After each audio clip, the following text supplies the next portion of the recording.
30 anos. Rádio Aranãs.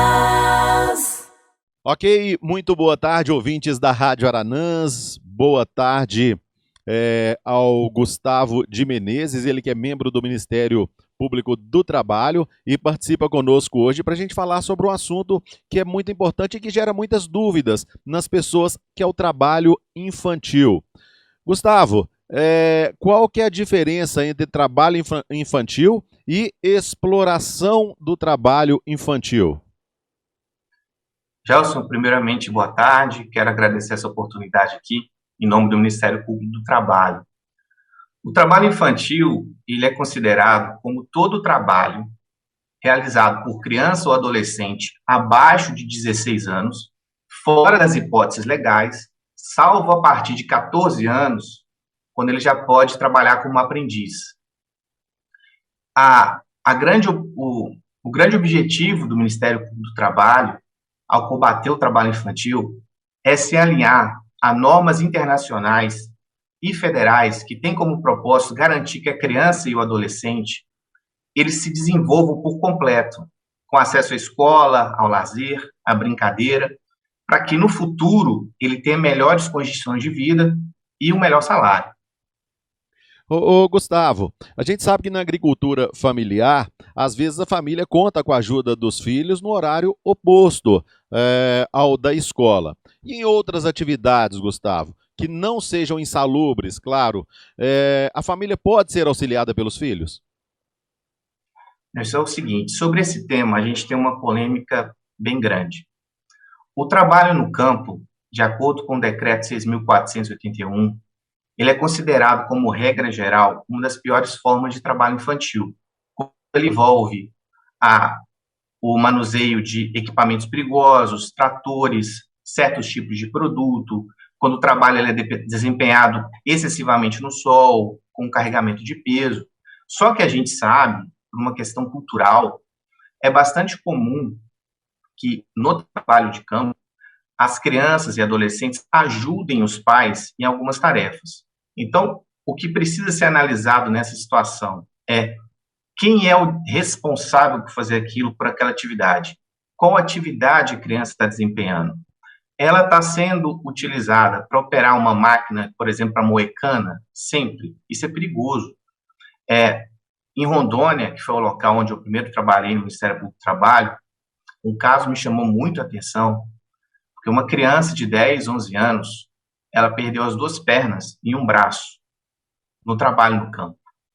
Então, o que a gente quer evitar e combater é que isso aconteça. Mas a gente sabe que, por uma questão cultural, os pais, avós, eles ensinam desde muito cedo as crianças a auxiliarem em algumas tarefas. Então, o que precisa ser verificado é o tipo de coisa que é feito. Se a criança ajuda, se o adolescente ajuda, qual tipo de tarefa. Se não for insalubre, se não for penoso ou perigoso, não há nenhum problema, né? O que a gente deve evitar e combater é que, muitas vezes, os pais, eles, ao invés de contratarem uma pessoa para auxiliar em um trabalho perigoso, eles se utilizam da mão de obra de crianças e adolescentes. E isso a nossa legislação evita e combate. Eu já tive que lidar com muitos empregadores rurais que foram processados e condenados a pagar a indenização porque admitiram mão de obra infantil, teve um acidente porque a criança não entendia como usar a máquina, e depois a pessoa, muitas vezes, tem que vender até parte da terra para fazer o pagamento.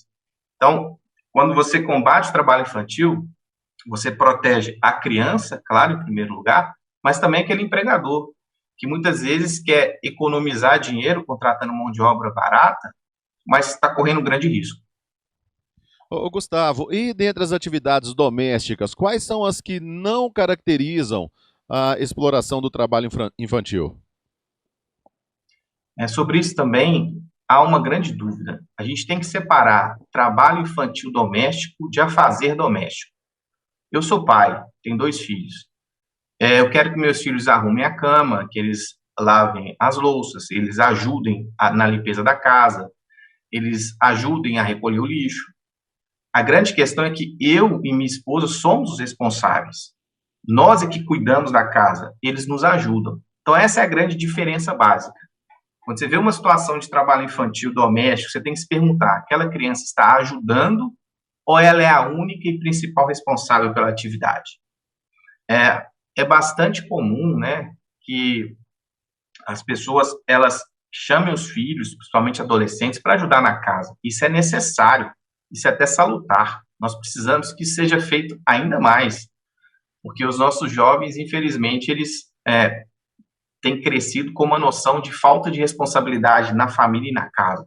Então, o afazer doméstico, ele deve ser estimulado e ele é necessário. Qual o grande problema? Quando a criança, adolescente, ela tem que cuidar dos irmãos ou dos filhos dos outros, cuida da casa, cuida da limpeza, cuida de fazer comida, não tem tempo para estudar, não tem tempo para brincar, não tem tempo para o lazer. Qualquer pessoa com sabedoria média sabe distinguir uma criança que está ajudando em casa de uma criança que é uma empregada doméstica. E, em Capelinha especificamente, de acordo com o Censo Demográfico de 2010, havia 2 tipos de trabalho infantil que são proibidos pela legislação. Esse no campo e o doméstico.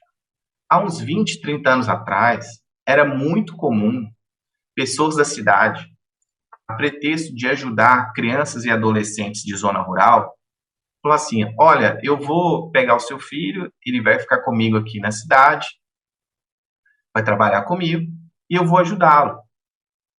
Então, muitas vezes, a filha da patroa estava estudando, brincando, enquanto isso a filha da menina que veio do interior, da lavoura, da roça, ficava ajudando em casa e fazendo vários tipos de serviço doméstico. Uma verdadeira empregada. Além da possibilidade de abuso físico, sexual e psíquico, muitas vezes ela não estudava, ela não tinha tempo para brincar, ela não tinha tempo para o lazer. Então, o que nós combatemos é esse tipo de trabalho infantil.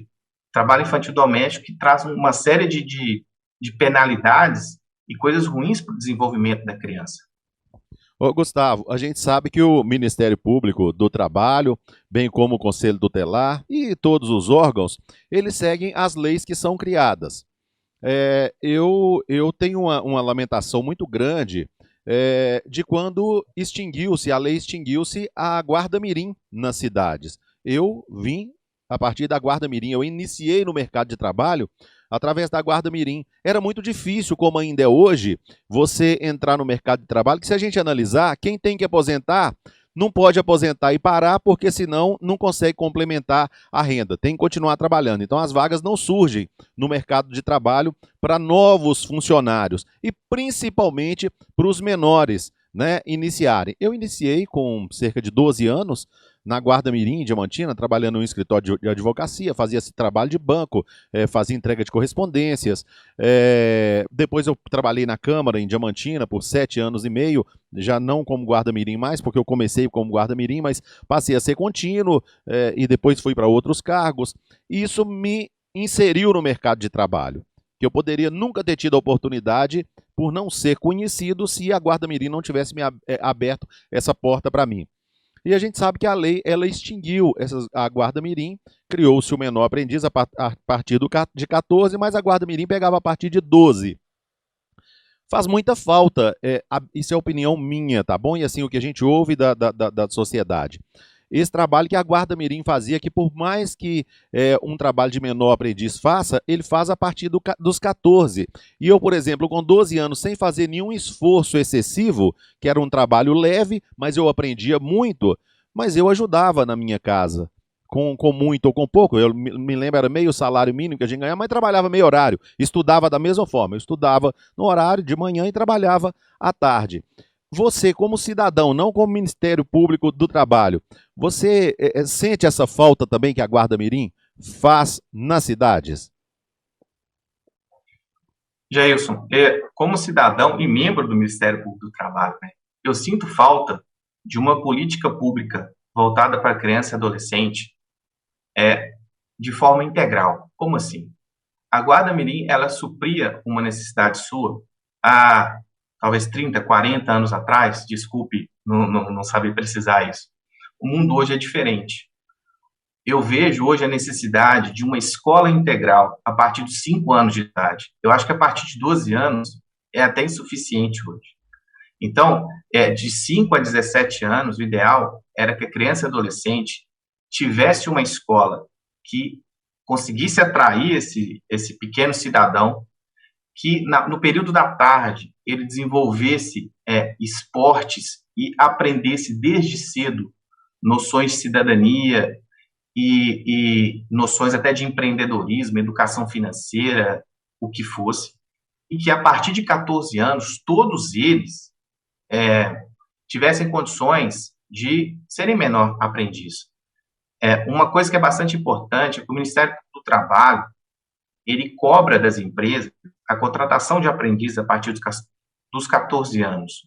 A Guarda Mirim, ela foi proibida, né, ali no final, meados de 2000 e pouco. Teve uma discussão muito grande em torno disso, né? Infelizmente, várias cidades, aquilo ali era muito importante em termos culturais, de inserção do jovem. E a verdade é que a gente não teve um programa que conseguiu substituir e preencher essa lacuna. Essa é a grande verdade. Então, assim, retirou algo que a legislação considerou como danosa e não colocou nada no lugar. É verdade. Né? Então, você deixou um vazio muito grande. Você tinha pessoas que se viam, nossa, eu tenho orgulho porque eu entrei na Guarda Mirim e não tem nenhum problema quanto a isso. E ali a gente aprendia muitos princípios, né, Gustavo? Muitos princípios, porque era uma sequência do lar, você tinha regras, você tinha horários, você tinha tudo. Igual por exemplo, quem passa no exército, quem serve um tiro de guerra, ele aprende a se virar sozinho, a dominar as emoções, enfim. E isso a gente nota que é uma lacuna muito grande do poder público em âmbito geral, né? Porque não substituiu realmente. E isso muitos jovens acabam ficando aí à mercê, boiando sem ter uma porta. Se bater numa porta, ele não pode entrar. Porque não é porque o Ministério do Trabalho proíbe, porque existe uma lei que ampara o Ministério do Trabalho não permitir. Se a lei fosse diferente, o Ministério do Trabalho, o Conselho Tutelar seguiria, era essa lei. Mas a lei fala isso. Mas da mesma forma que os nossos governantes, os nossos deputados, senadores que criaram essas leis, eles não criaram mecanismos que amparem esses jovens. Deixa eu fazer um comentário sobre isso que é bastante importante. A gente está num momento de muita polarização política, né? Então, sim, tudo é fla-flu, direita, sim, esquerda, tudo mais. O combate ao trabalho infantil é uma política de Estado. Tanto é que se você entrar no Twitter da Maris Alves, que é a atual ministra do governo, né? No dia 12 de junho, ela fez um vídeo em que ela conclama todo mundo no Dia Nacional de Combate ao Trabalho Infantil. O Brasil assinou uma convenção internacional que foi regulamentada por um decreto do presidente da República, em 2008. Nesse decreto é que constou lá Guarda Mirim como uma das piores formas de trabalho infantil. Está lá. É um decreto do presidente da República. Desde então, isso não foi modificado. Então, o que eu estou querendo te dizer? Deputados, senadores, presidentes, eles têm uma responsabilidade muito grande, que é de fazer as leis. Nós aqui da base, nós temos o propósito de, além de fomentar a política pública, né, fazer que a lei seja cumprida. Mas existe uma hipocrisia muito grande quando as pessoas criticam lá de cima, mas não fazem nada para implementar aqui na base. Então, o que eu acho que precisa ser feito é, por exemplo, a tentativa do governo estadual de ampliar as escolas integrais. Não sei se você conhece essa iniciativa, Capelinha ainda não tem, infelizmente, mas o governo do estado está tentando colocar ensino integral e técnico gratuito, público, em várias cidades, para vários jovens e adolescentes. Talvez não vai suprir a lacuna que você sente falta, né, de um projeto voltado para o jovem ali a partir de 12, 14 anos. Mas é uma necessidade que a gente precisa discutir e implementar. A gente não pode simplesmente esquecer dessa juventude e não ter nenhuma política pública voltada para ela, concordo plenamente. É verdade. Ô, Gustavo, me fala uma coisa, tem algum projeto vinculado ao município na condição do jovem aprendiz? Vocês estão em conversação? Tem alguma coisa em vista para poder absorver essa mão de obra e dar oportunidade para esses jovens no mercado de trabalho?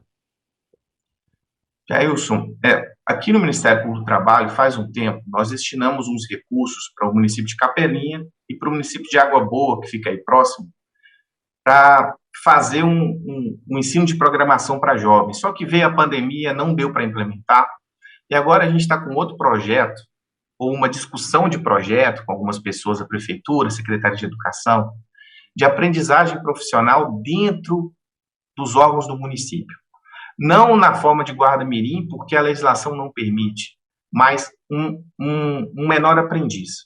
Para tanto, o Ministério Público do Trabalho ele vai destinar recursos para fazer um aporte inicial nesse projeto, vai ser gerenciado e gerido pela Prefeitura, através dos seus gestores, e a ideia é obter parceiros, inclusive na iniciativa privada, ou mesmo aportes futuros do próprio município, para esse projeto não acabar. É muito difícil fazer isso. A gente está no cenário de pandemia, com a economia em grande dificuldade, a arrecadação não é muito alta. A gente aqui, eventualmente, tem recursos oriundos de multas, e eu pretendo fazer essa destinação como uma tentativa de a gente desenvolver um projeto para esse adolescente, né, a partir do município. E eu tenho para mim que tem tudo para dar certo, porque é uma necessidade clara e inequívoca, é do interesse dos gestores, não tenho dúvida, porque eles vão receber recursos, né? O que a gente precisa fazer é que esse aporte inicial ele não se torne dependente, porque eu não tenho recursos para sempre. Então, o município ele tem que se precaver e se preparar para, no futuro, ser o responsável por fazer esse custeio. E, além disso, conversar com empresas da região para que elas consigam bancar isso e ampliar também a contratação de aprendizes.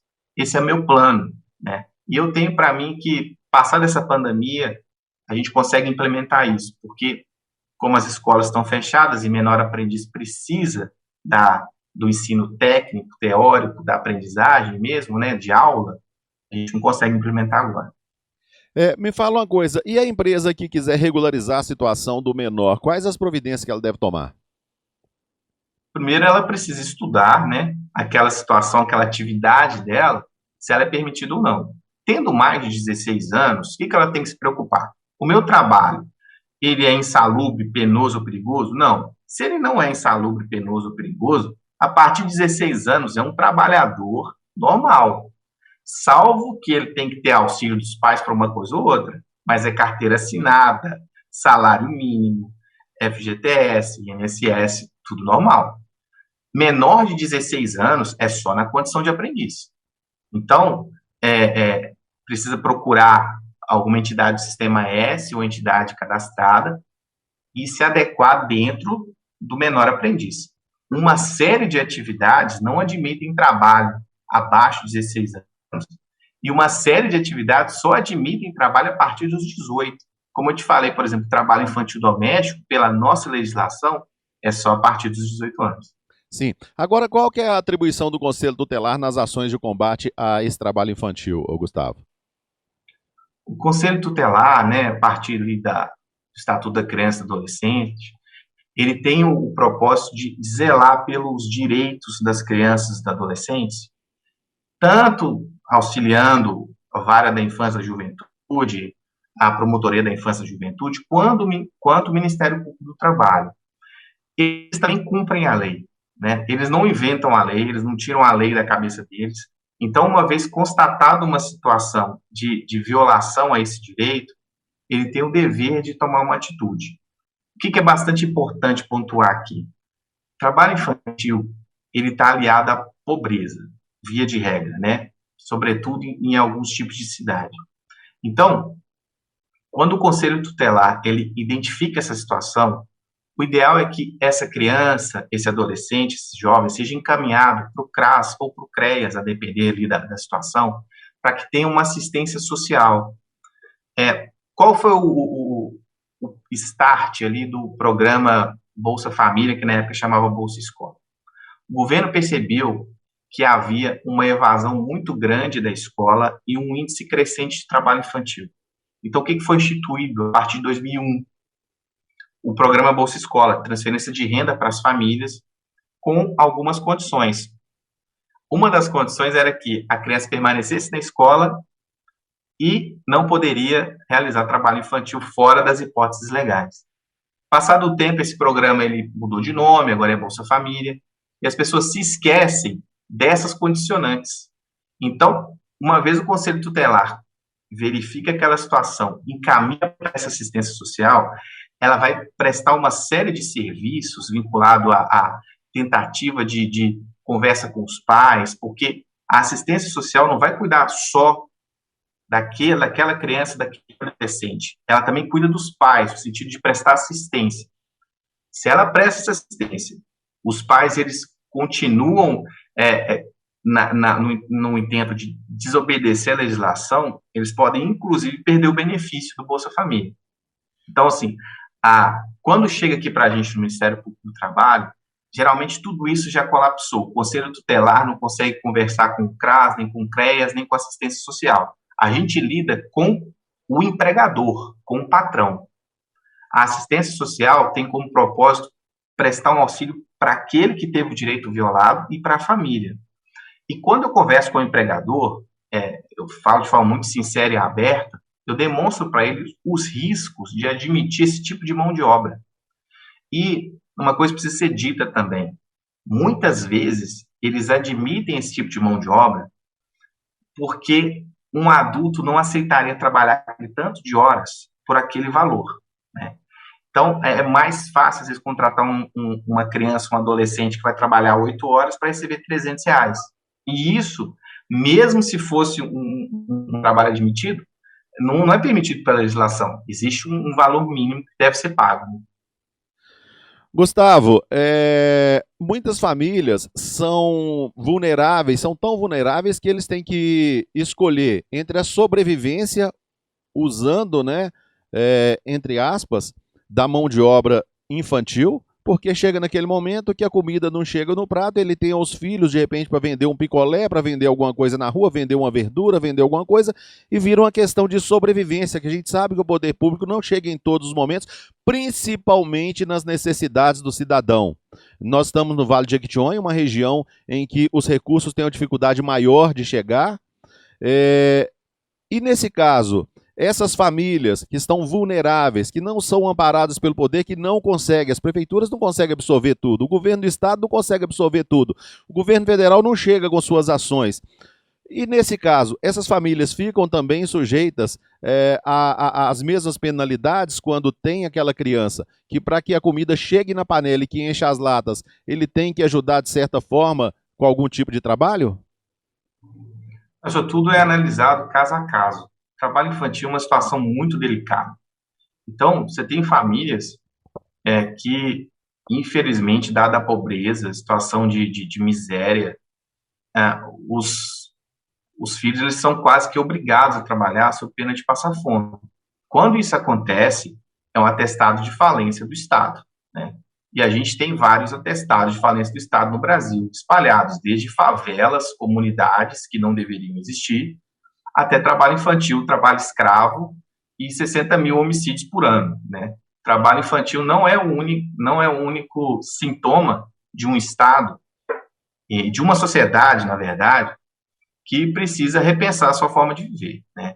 Então, quando a gente olha só para o trabalho infantil, a gente acha que resolvendo aquilo ali a gente resolve todos os problemas, né?